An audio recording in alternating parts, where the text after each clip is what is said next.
Oh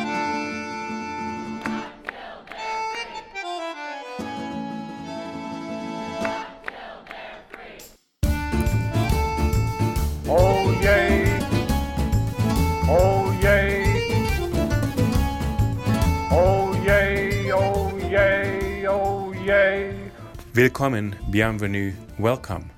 No, this is not cabaret, it's Think About It, a podcast about the power of ideas and how language can change the world, with Uli Baer. In discussions of free speech, why are we not talking about the 14th Amendment? Today, I'm joined by Professor Tanya Hernández, Professor of Law at Fordham University. Professor Hernández is an expert in discrimination, Latin America and Latin American law, employment, critical race theory, and other areas. She's the author of a wide range of essays and articles and a forthcoming book called Multiracials and Civil Rights, Mixed Race Stories of Discrimination. Today, she's going to join me to talk about the necessity of discussing the First Amendment and the 14th in the same breath, how the understanding of freedom of expression in the First Amendment is incomplete without raising the guarantee of equality, and about the fallacious soapbox theory of free speech. I'm very excited to welcome you today. Today I'm speaking on the podcast with Tanya Hernández, who is Archibald R. Professor of Law at Fordham University School of Law. So thank you, Tanya, for making time today to speak with me about free speech. You've written on free speech in the global context. You've published and been researching hate speech, and especially in Latin America and in the global context, and the way people regulate or approach speech. And which is very exciting, you have a book coming out on multiracials and civil rights with NYU Press this summer, in August, I think, right? I've pre-ordered it, so I'm very excited about the kind of multiracial identities in our legal context in the US and how people are treated, and the equality principles and guarantees who don't fit into traditional conventional categories of racial identities. So we're excited about this book with NYU Press. But I wanted to start out by asking you, we've seen so many campus controversies around speech in the last 2 or 3 years, and whether you could give me a bit of a sense how you've started to think about them. And you've written really interesting and important things, I think, about the link between the speech controversies and other constitutional principles, especially equality guarantees. I'd be delighted to. Well, the main thing that always strikes me when I, as a university professor, observe the college campus free speech debates and see them elsewhere, and since it's a sort of a national and type of problem, is that we talk about the free speech context as if only the First Amendment were our only guiding principle. And indeed, even when we talk about the First Amendment, we talk about it in a very absolute way that is actually contrary to its norms, the literal articulation of it. So not to get too heavy into law, but just for a little bit of a backdrop, the First Amendment is simply a bar on the federal government from censoring its citizens. So the language is all about Congress not being able to make any laws that abridge the freedom of speech. So that immediately sort of centers for us what free speech is about from a legal perspective. It's about making sure that citizens have a right to speak and not be curtailed by the federal government in ways that harm them in their exercise of democracy. But that's not our... And the idea is sort of to allow citizens to criticize the government. The intent was protected, that they wouldn't be fearful of being punished for criticizing a government official. So the idea is really democracy from the bottom up, that it gives American citizens the right to criticize their own government and hold Exactly. And I'm glad that you helped me sort of better situate this for our listeners in the ways in which it's about the conversation between the citizen and the state. Sort of, right, the First Amendment is organized.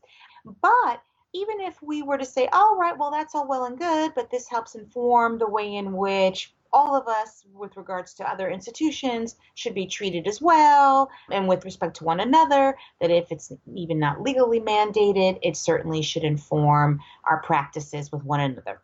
Okay, let's take that on for a moment. Right. Even that would be too short-sighted a analysis of how to further democracy, because it would look at the First Amendment as if it were the only amendment in our Constitution. Interesting. So let's stay with that for a moment. So let's say if the first assumption we make that free speech should be the kind of protection that no one can restrict anybody else. If we take out the government now and just say as a principle, they say, I cannot restrict what you say and you cannot restrict what I say. So we are kind of equal partners in this, presumably. And just like the government cannot tell me that I cannot criticize anybody. If I want to criticize what you're doing, you shouldn't be allowed to tell me you can't speak anymore. So that would be the principle. And you're saying that isn't enough to make for a democratic society where everybody participates. So we're missing something then. Most definitely, because what's such a kind of narrative of what our storytelling about the First Amendment would be doing is situating democracy as just all of us just shouting at one another, as if that's what's furthering any kind of deliberative thinking, growth, and mutual understanding of one another across differing perspectives. It doesn't work on a playground, and it certainly doesn't work in our political spheres. So can I ask something about that? Interesting. So it's not just that we're all shouting to be heard and speak louder or more forcefully or have a better argument, because democracy has another principle. It's actually meant to have people live together peacefully. You say sometimes Twitter becomes that, people just shouting at each other, but that is not democracy necessarily. You're saying it's actually meant for people to coexist. So there's a kind of, for us to coexist and for us to have sort of deliberation. So there's space for contemplation, for mutual reconsideration of one another's perspectives in having had this mutual exchange. But that means that the venue and the rules of the game have to be carefully attended to in order for conversation to further these public democratic goals. Yeah. And can you say something about the rules of the game? What could they be? Or because if the First Amendment leaves them pretty open, it just says speech should kind of happen. And you're saying, well, there have to be some rules, otherwise just someone will be loud or dominant and just keep on speaking. That doesn't mean what the amendment actually means. There is something deliberative and there's a process and it leads to some better outcome. Right. One other guiding principle that we have is, through the 14th Amendment. Right? The 14th Amendment is all about not subordinating one another based on race. Just to give me as a kind of layperson, so the First Amendment is ratified in 1791 and the 14th Amendment is ratified in 1865, correct? Right? Well, that is correct. Well, actually, we've got a big anniversary coming up this year. So the ratification is July 9th, 1868. Oh, okay, 1868. Okay. Yeah, we've got the war ending in 65, but we don't get this thing ratified. Okay.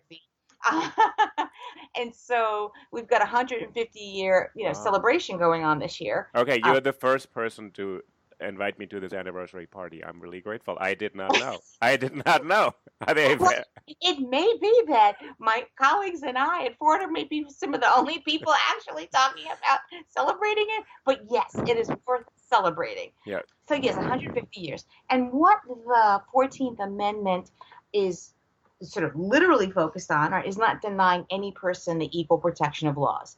It comes out of our racial history of the Civil War, but it is written in a race-neutral manner because it's about all of us having equality vis-a-vis one another, right? And for the federal government to not be part of denigrating, but also be part of the sort of mutual flourishing, in as much as that if none of us are denied equal protection of laws, that allows each of us, to pursue our own. Well, I mean, it's the best way to say it, our own political path. Right. Well. What our own political path, what John Stuart Mill would call our form of life. He said you pursue a form of life. So we all live our different lives, very different, very distinctive in America. But the government, that's interesting, you just said, guarantees that everybody has the equal right and equal opportunity to live their life according to how they think it's the best way to live without infringing on anybody else and without being diminished in this capacity. Exactly. So if we put the First Amendment focused on a pursuit of democracy, right, in conversation with the 14th Amendment, wanting to make sure that each of us have equal protection of laws, then what we have there is sort of a built-in way to better understand these debates about where the line between free speech and hate speech should be drawn. Okay. So in 1791, we have the First Amendment. It is not granted, it doesn't grant any rights to many Americans, right? We know Yeah. this. And so it takes a while for women and, non-white Americans to get this. But we have the First Amendment, and then the 14th Amendment, let's say, comes along, as you say, in 1868. Is it immediately evident and clear in the jurisprudence that now the 14th Amendment shapes how we operate and how we think about the First Amendment? Well, interestingly enough, what we do have in the 1950s, 1940s is an ability on the part of citizens to file claims of group defamation. Right? Oftentimes, when we talk about the free speech being absolute in the United States, it erases this earlier history of an understanding that groups should be able to say, no, it's not right that my entire ethnic origin is being denigrated. This harms not just me as an individual, but this type of denigrating speech harms my entire group. Interesting. Right? So this is in the 1940s and 50s. Exactly. So on the global stage, we're witnessing and people are living through the horrors of the Second World War and the Holocaust and group libel on a massive state scale. And so in America, there's a sense that people can say, you cannot defame me as a member of a particular group. Exactly. And we only shift away from the idea of groups having these rights in a more open fashion after the 1960s. You would think, oh, this is sort of odd. 1964, the Civil Rights Act of the United States we're sort of recommitting ourselves after the reconstruction of the Civil War to trying to make substantive our commitments to equality and racial equality. But the Supreme Court sort of backs away from group defamation, and with sort of a very famous case in 1969 says that the government's not allowed to punish what it calls inflammatory speech unless there's an intent to incite likely lawless action. Right? Okay. So there is now a line drawn that is hard for sort of anyone to ever actually reach, to be able to say that there is a way that, one, I can prove to you that the actual subjective intent of the speaker is, and that intent is to incite lawless action. That's a heavy burden to bring. So in essence, we walk away as a nation state from really truly dealing with hate speech on a group level. So interesting. So to just look at this for a moment again. So in the 1950s, the court is willing to consider group libel or incitement on a group basis, basically racist speech targeted at individual groups, which are African American or Jews, Latinos, whatever it is. And the court is willing to look at it, has a case, and then never really revisits the case, the Beauharnais case, which it doesn't go back to. And then in the 60s, when the country is actually going through the civil rights movement and a struggle and fight for equality, the court puts up a much higher bar and says, unless it is direct incitement, we really cannot regulate kind of group libel or what we would today probably call racist speech, I guess. Right? Mm-hmm. Right. So interesting. So there's a kind of movement. And do you have any sense, not why that is, but so what does that do actually to our understanding as a culture to what hate speech is? Because then we can get to sort of your work on what hate speech actually is, or whether we can define it, or is it just a matter of opinion? Well, there's a lot of interesting perspectives about sort of why the U.S. pivots in a different direction from the rest really of the globe. Other countries that have dealt with issues of hate speech are more open-ended about allowing people to bring claims, as opposed to the U.S., which is very narrowly focused on this idea of incitement to violence as being the boundary line. Theories are that in the 1960s, when we have the Civil Rights Act and all this activism going on, that there might be a concern that racists need a way to be able to vent their views. That if we allow them to speak a lot of their garbage, that Right. it'll just come out of the mouth and it won't Right. come out in actual racist actions. Oh, Right? really? Interesting. Yes. Sometimes you'll see in commentary, like, people need to be able to vent. But Because then they won't necessarily act on it. It stays just a matter of it's hateful language, but they won't do Mhm. anything. And like a racial safety valve, if you will. yeah, And, people get to blow off some steam. They get to say some expletives that are racially offensive, and that this will be helpful in then getting it out of people's systems, and okay, they won't act on their racist perspectives. Right? That's one right, view right. as to what's going on here. But, what is so fascinating, though, is that when people who are discourse analysts get involved, even when people who are economists get involved and do some of their economic modeling, what you find is that the weight of the analysis actually cuts against that whole idea about venting. Right? That is to say, that when people speak a lot in hateful manners, that what it does is it gins up a system of racism. Oh, And it's interesting. not just it's not just a letting off of steam, it's actually building the steam engine. Oh, interesting. So it encourages or recruits or and excites people in a way to say we can participate in this. Interesting. So it's not the safety valve idea it's not shown to be correct in studies, you're saying. Exactly, yes. I mean, what I found particularly fascinating was this study that was done by a group of economists, where what they did is they did a modeling where they analyzed the ways in which if you increase the cost of engaging in hate speech, meaning you regulate it, put fines on it, etc., and or add criminal Right, some prohibitions penalty. on Right, it, right? So that it costs you more in some way, either jail time or, right. or financially. What that does is it actually deters hate crime rather Oh, than increase the rate of hate crime. fascinating. So I thought Interesting. that was fascinating. And it's well in line with the work of people who talk about the ways in which, daily discrimination has its own set of justifications, right? And these sets of justifications, reasons, they have to be acquired, Interesting. reproduced, Interesting. legitimated. And how do you get taught things? People have to teach them to you. And some of the highest rates of implicit and explicit bias, social psychologists have found, are from passive exposure to racial messages. And So, so it's not just like, oh, mommy taught me X, Y, and Z, right? It's that I live in the world and I listen to the radio and I watch television. And so I get all kinds of cultural messages about what's valued and not valued in our society. so this argument, the safety valve, it's interesting that studies don't show that to be true. There's a second argument that to put racism out there is important, otherwise it's driven underground, it's secretive, and this way sunlight is the best disinfectant, reason will triumph, and we will be able to feed all this hate speech and this hateful language with more better arguments. That's the other sort of justification for letting them go off, let people be hateful, but we can just counter that with much more speech and provide better arguments. What do you think of that kind of justification for really leaving hate speech totally unregulated?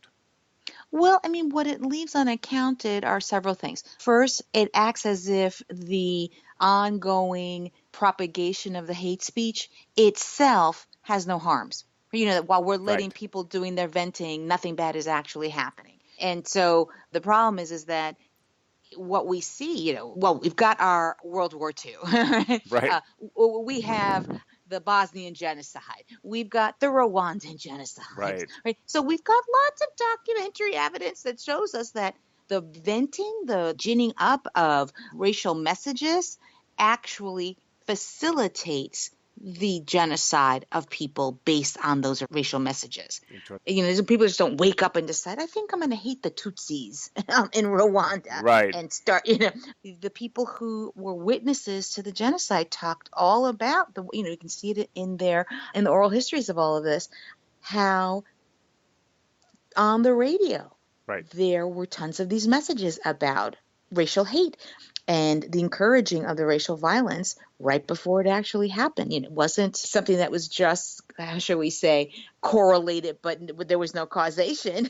Right, The right. people who lived it are pretty clear that there So was causation. let me ask you it's a difficult question. So Mm. if this is sort of what you're saying seems pretty obvious, and there's a way in which I grew up in Germany where there's some regulation of hate speech because people fear that if you don't regulate it, it'll lead to the most terrible things, including genocide.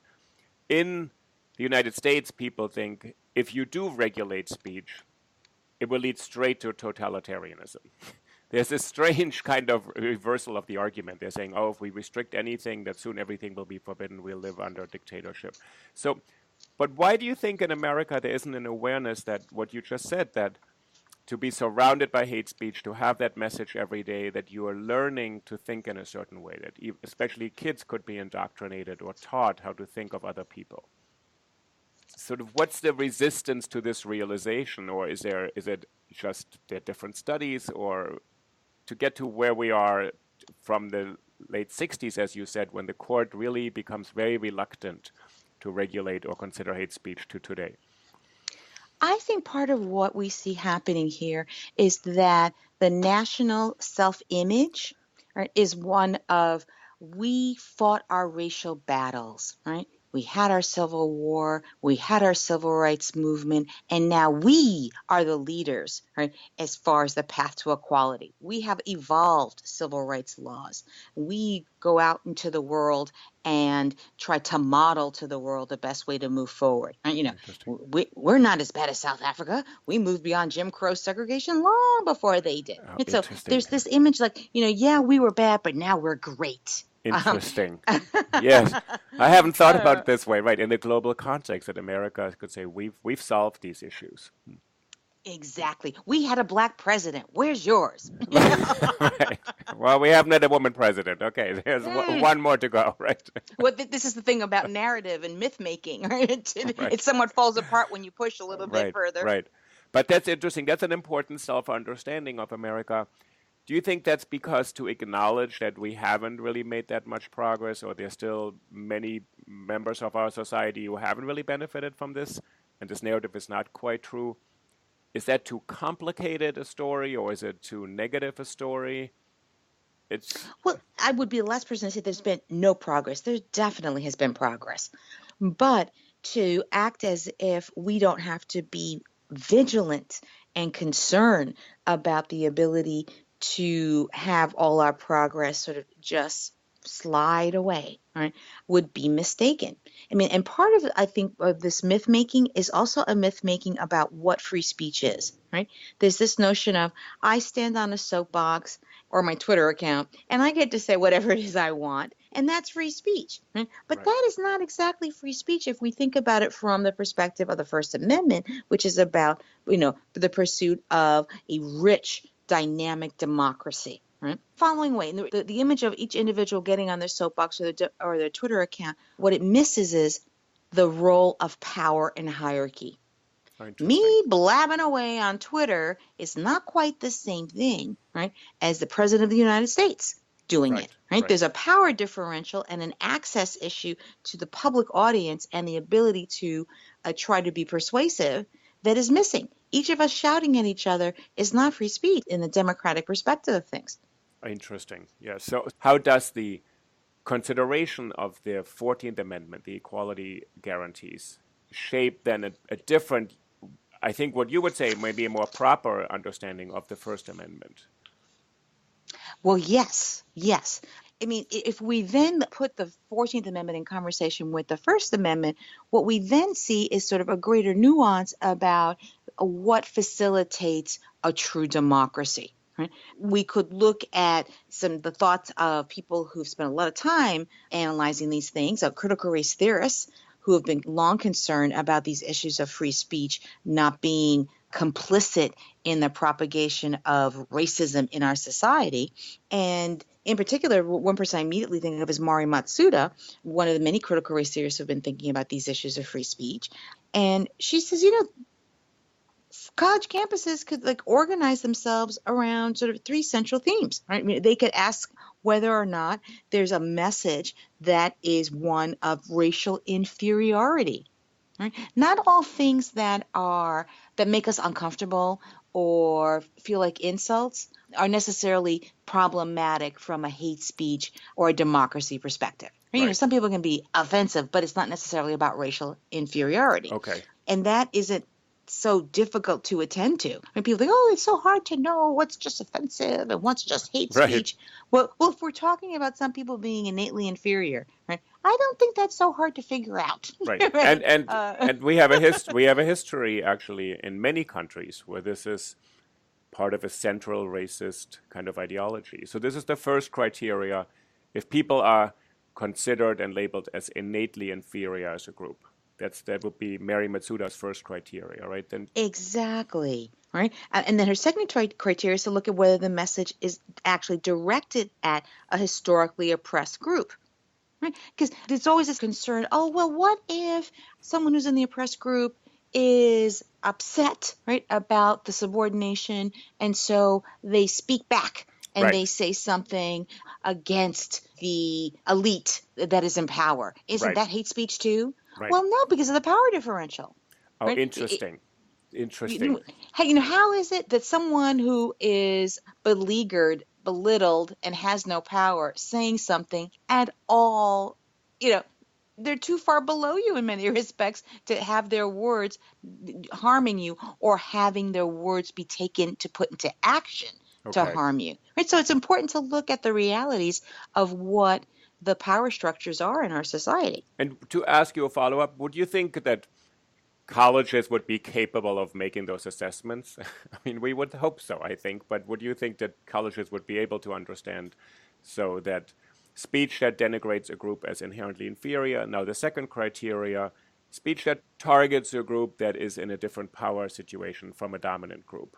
That's what sort of a minoritized group or a group that has been historically disadvantaged. You think people would be capable of doing what you just did, a kind of common sense analysis, and say, attacking one group is different from attacking an elite group? Well, I mean, I would hope that a college campus would be the best place to have this analysis happen. Right. In the sense that we've got, great minds right. with lots of information, right. historical backdrops with which to, put this forth. I mean, certainly it would help if the college campus authorities are ones that are truly diverse, right? Right. It's hard to have these kinds of assessments going on amongst people who all have a similar background and a similar set of experiences because it's hard to see beyond our own experience. Yeah. I also think another aspect is if there's a dimension of people become defensive if they are sort of grouped together saying you belong in an elite group, people have a hard time stepping out of their position. So the diversity is also to just put different viewpoints into conversation and to get over people being defensive or defending something that's not even quite theirs. Sort of, I think that would open up the conversation. Then Mary Matsuda has a third criteria, you said, to decide. Yes, her third and final criteria is that looking at whether the message itself is persecutory, hateful, degrading. Right? So this idea that it's not just, there's some negative messaging going on about a particular group. It's about trying to situate that group as a problematic group, right? So that the hate speech is one in which there is a sort of action going on with these words, right? An action to subjugate and subordinate by putting people in a particular place in the public order. So let me ask you a kind of, I don't really think it's useful to go through hypotheticals, but if someone says a certain group is much more prone to certain types of criminal behavior, so, people with green hair or something are most likely to commit such crimes, and therefore they should be punished. Would that fall into these criteria? The first one, it says people are inherently inferior. Secondly, they belong to a historically persecuted group. And the third criteria, remind me what the third one was? It's persecutory, hateful, degrading. Right. Yeah. So when someone comes to campus and says this group of people more likely to shoplift or do whatever, and therefore they should be punished or shouldn't be allowed to come into the mall. Right, right. Would I mean, yeah, I mean, I'm looking at that, and as I see it, it is one about racial inferiority, right? It's not a conversation of, oh, there are communities of people without access, without means, who, because of their context, we see an empirical predisposition in the records, criminal arrest rates, or they're arrested at greater criminal rates. Right? Meaning, if what we have is a message about how innately this group of people right. are criminals, then yes, it does fit, in my view, the Mari Matsuda, Yeah. three-part analysis. If what you said instead have is a more nuanced, which will be an uncomfortable message, right? And so regulating hate speech is not about taking discomfort out of our public conversation. Right. So I'd like to underscore that point. It is not about discomfort or feeling offended. It is about actually the three criteria you used. It's about, persecutory speech that isolates groups who have been historically disadvantaged and that are identified as presumably inherently inferior. Not about offense, not about feelings, although many of the debates right now on college campuses, when you read the newspapers or watch the news, they seem to always say, oh, these oversensitive students, they're upset, they can't handle it, they have to be able to take the real world, and their feelings are too strong. Well, it's interesting because, I do think there's a role for having a conversation about what the students are talking about as far as safe spaces are concerned, right? For instance, if we take it just for a moment outside of the race context and we look at the gender dynamic that goes on, the prevalence of women who have been sexually assaulted is really quite high. And in law school classes in criminal law, back in my day, many years ago, Yes. there was a tendency to have criminal law classes do a lot of focus on rape, right? It seemed like every example was about a rape example, as if there were no other crimes that we could be talking about to learn about the contours of criminal law, right? Okay.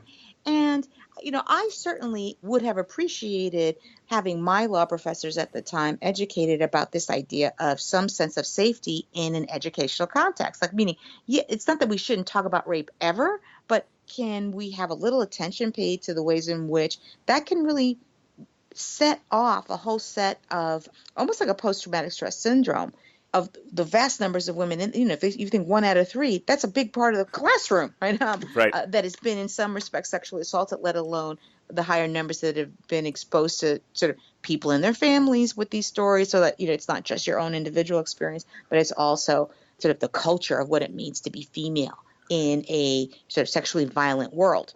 I don't think that's misplaced to have that conversation about sort of concern about safety in the role of education. Yeah. But I do think that it is taking up too much of the discourse about hate speech in ways I think that allows those who oppose any form of regulation to be overly critical about what those students are concerned about. Because you're proposing a pretty narrow set of criteria that would really only cover some instances of speech and not a lot of other things, trigger warnings, safe spaces, all this other material that gets thrown into this debate.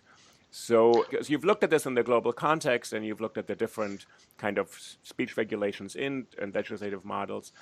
Do you think universities would be willing and interested to consider these criteria that Professor Matsuda has proposed and that you're now kind of presenting in new ways?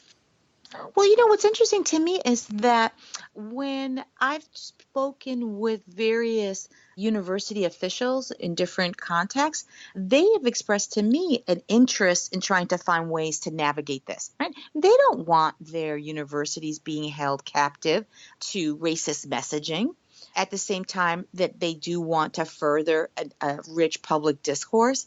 I know the students have sometimes a perspective that their enemy are the university officials, but maybe this is with the passage of years on my side as well.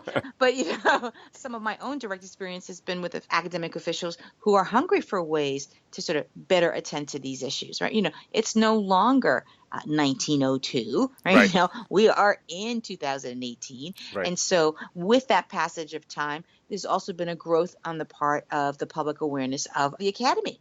Right. You might say it's having its own Me Too moment of the sorts. And it wants to be better about this. So you think Yeah. this is an opportunity to think actually how could the university function better as a space where there's very strong, robust debate of difficult things, but not subjecting people to kind of hateful messaging that, as you said much earlier, has shown to be detrimental to society and therefore is definitely detrimental to a classroom experience. So it doesn't allow for learning to take place really in the same ways. It doesn't allow for a rich learning to take place, and it allows for bad learning to take place. Do we really want these messages to be part of what the university is complicit in facilitating? That's a good point. And this, I think, is a really key point of what students are starting to question when university leaders who are kind of really hard pressed are just citing the First Amendment, saying, well, we must allow all speech, which is also different from public to private institutions. And I think then students are saying, are you actually teaching us something that goes entirely against equality principles and what we're supposed to be learning here?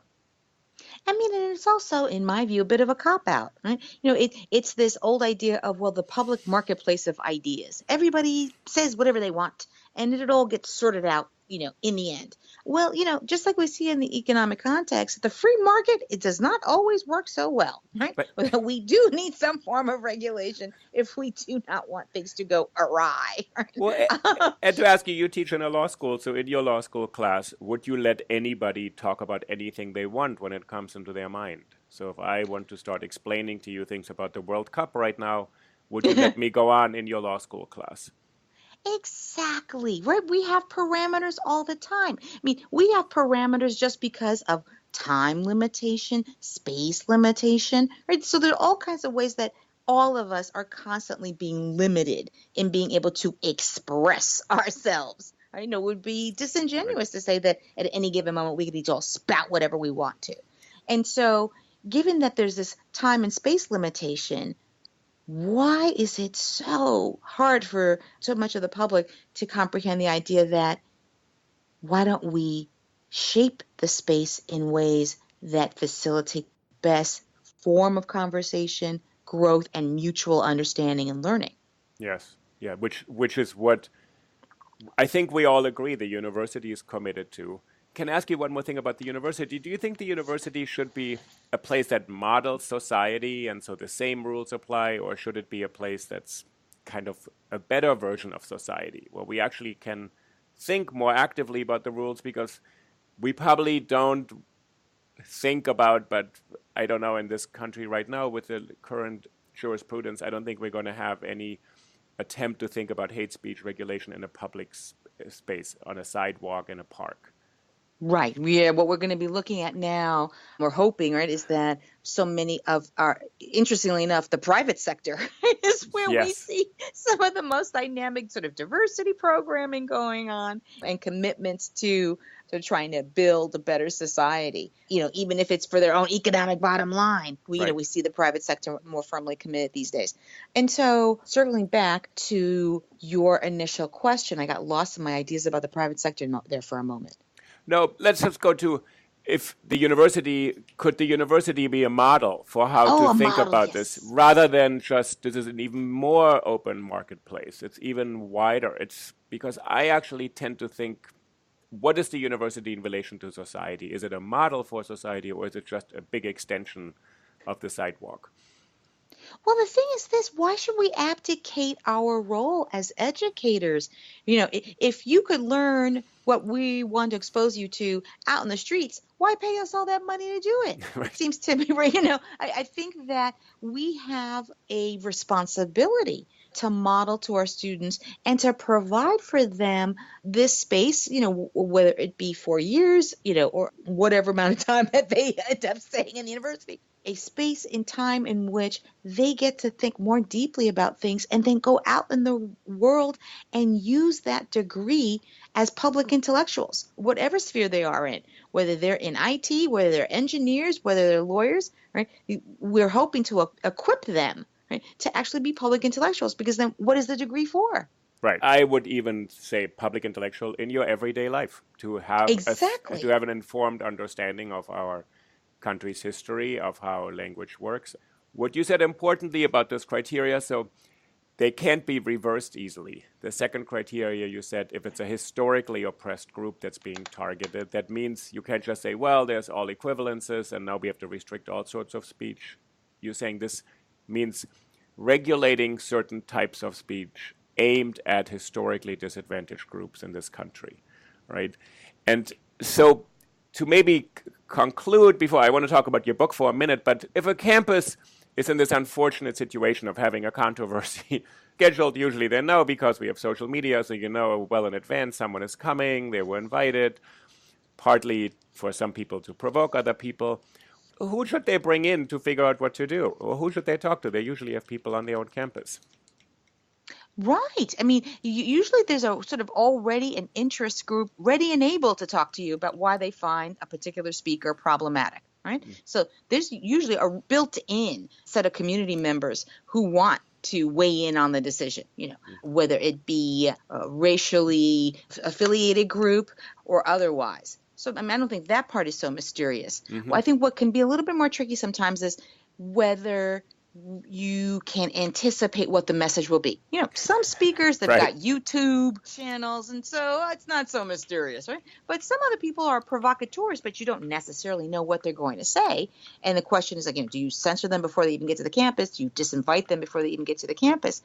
And so, to be perfectly honest and pragmatic, I think that even with the Mari Matsuda 3-step mechanism for trying to make assessments, there will be times where maybe someone will get in under the radar, right? Meaning, that you haven't adequately been able to anticipate. But that I still don't think that means that the campus has nothing left to do, right? So let's say we admit the provocateur because we weren't able to adequately anticipate, just how foul it was all going to be once the person arrived. And they say what they say, and they incite quite a bit of disruption, mentally with their words of racial hatred. Then I think that the campus still has something that it could be doing, right? Meaning it could be using its own form of speech to respond, right, to that problematic message, and they have any number of ways of asserting their own values in response to hate speech on a campus, right? They could cancel classes for a day, depending how significant this harm was, right? They could cancel classes for a day, hold a university-wide teach-in on racism. They could also do it sort of with their money, right? They could set aside money for scholarship for minority students to sort of greater diversify the campus. There are things that can be done for the university to speak as well, right? If what we've got is this hierarchy where the invited speaker gets to be on the stage, right, be on YouTube and other media, meaning that they get more a prominent distribution of their racist speech that no one can adequately respond to, if you want that free market idea to go on, then you need the university to step up. Right, and respond and actually assert its own values in response. I think I really like this idea that the university has a way to also speak back, to respond with more speech. And I think the two parts you named, one would be a day of dialogue, teach-ins, more classes, etc. The other piece I think is critically important for the students I've spoken with who say, we need to see something real, which is resources, money, hiring. And if you don't do that and only respond to hate with symbolic speech, you're not doing the right thing. So the university is sort of asked by the students to respond by saying, you should talk back, yes, absolutely, but you should also demonstrate in a real way you're committed to equality, and not just in a symbolic way. So a lot of students have said to me, unless there's funding in these programs, we don't really believe that you're really sort of trying to counter this speech. Then what you have there are students who have been adequately trained, educated, using that education to be the public intellectuals that I hope they would be. Right. Yeah, exactly. They'd be good lawyers, sort of they can use language, but also want to change the world in concrete ways, right? Exactly. Really I want to just bring us back for 1 second to our listeners. You have a book coming out called Multiracials and Civil Rights, kind of looking at civil rights through this supposedly, new phenomenon demographically. Of course, it's not new at all, of people who have multiracial identities. Can you say one or two sentences about the book? And it's coming out with NYU Press in 2018 in about a couple of weeks. Yes. August 1 is the launch date, and it's already available for pre-order on the NYU Press website. So essentially what I do is I look at the ways in which there's a lot of public discourse about sort of the novelty of mixed race identity and a questioning as to whether or not our civil rights laws are adequately structured, given their sort of black-white racial history, right, to attend to the needs of people who are mixed race. And what I find after going through sort of the records of cases in a number of spheres, education, employment, criminal justice, public accommodations, jury selections, right? What I find in all those different spheres is that while people may assert a fluid identity, as far as being mixed race, what they describe, unfortunately, still fits a historical binary that's been part of our problematic racial history of whites being juxtaposed against non-whites. Okay. And the reason why I think it's so important to highlight this is because I've been seeing a sort of a disturbing trend to use the existence of mixed race people to abdicate all public responsibility. Or, so we have actual Supreme Court justice members saying, why do we need affirmative action? We've got mixed race people, so that means we've sort of solved the race problem. The race problem is sort of slowly going away with mixed race families. So we, from a public perspective, don't have a responsibility to make sure that our public spheres are integrated and fully have open access and participation. And you're saying that the current laws don't reflect the reality, or the same things keep on happening, although the justices are saying we don't need to really think about this because it's disappearing on its own. Actually, I'm saying two things. One, that it's a misstatement to say that the laws are not adequate because it's trying to sort of exotify the mixed race body as being sort of exceptionalized out of the traditional racial problems of our society, that in fact they get hit with racism, as do people who don't have a mixed race identity, so that our laws are actually can attend to their needs with regards to racialized persons. And that secondarily, that continuing theme of trying to treat mixed race people as something somewhat exotic and exceptional is being instead used rhetorically as a device to abdicate public responsibility, to try to step away from our laws and also to step away from our public policies with regard to race equality and racial justice. Great. Well, I really look forward to the book. I pre-ordered it, so I'll have it very soon in a couple of weeks. Thank you very much. And I want to thank you, Tanya, for taking this time to talk today about free speech. Really, you provided such a great framework to look at these issues in a kind of more nuanced way, so I really appreciate it. It was a great honor and a joy. Okay, thank you so much. Okay, I'll talk to you soon. Bye-bye.